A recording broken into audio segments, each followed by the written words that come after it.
السلام علیکم ورحمۃ اللہ وبرکاتہ۔ دینی و علمی حلقوں میں یہ خبر انتہائی رنج و غم کے باعث ہوگی کہ مولانا علی حسین سلفی صاحب شیخ الحدیث و مفتی جامعہ سلفیہ مرکزی دارالعلوم بنارس طویل علالت کے بعد آج بتاریخ 23 جولائی 2020 عیسوی کو تقریباً 65 سال کی عمر میں انتقال فرما گئے۔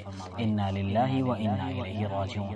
اللہم اغفر لہ ورحمہ وعافہ واعف عنہ واکرم نزله ووسع مدخله واغسله بالماء والثلج والبرد ونقه من الخطايا كما نقيت الثوب الابيض من الدنس وابدله دارا خيرا من داره واهلا خيرا من اهله وزوجا خيرا من زوجه وادخله الجنة واعذه من عذاب القبر وعذاب النار۔ مولانا علی حسین سلفی صاحب کافی دنوں سے گردوں کے عارضہ میں مبتلا تھے، جس کا مسلسل علاج بھی چل رہا تھا۔ مولانا علی حسین سلفی صاحب صاف طبیعت کے مالک تھے۔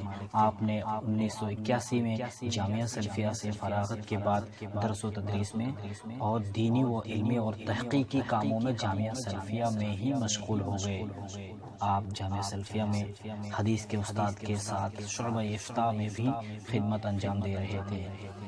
فن حدیث سے بے حد دلچسپی تھی اور طویل عرصہ تک جامعہ کی علمی و تدریسی خدمات انجام دیتے رہے۔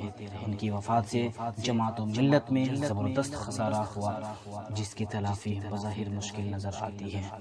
دعا ہے کہ اللہ تعالیٰ ان کی علمی و دینی خدمات کو شرف قبولیت بخشے، جامعہ اور جماعت کو ان کا نعم البدل عطا فرمائے اور جنت الفردوس میں اعلیٰ مقام عطا فرمائے۔ آمین۔ شریک غم ابنائے جامعہ سلفیہ ہند۔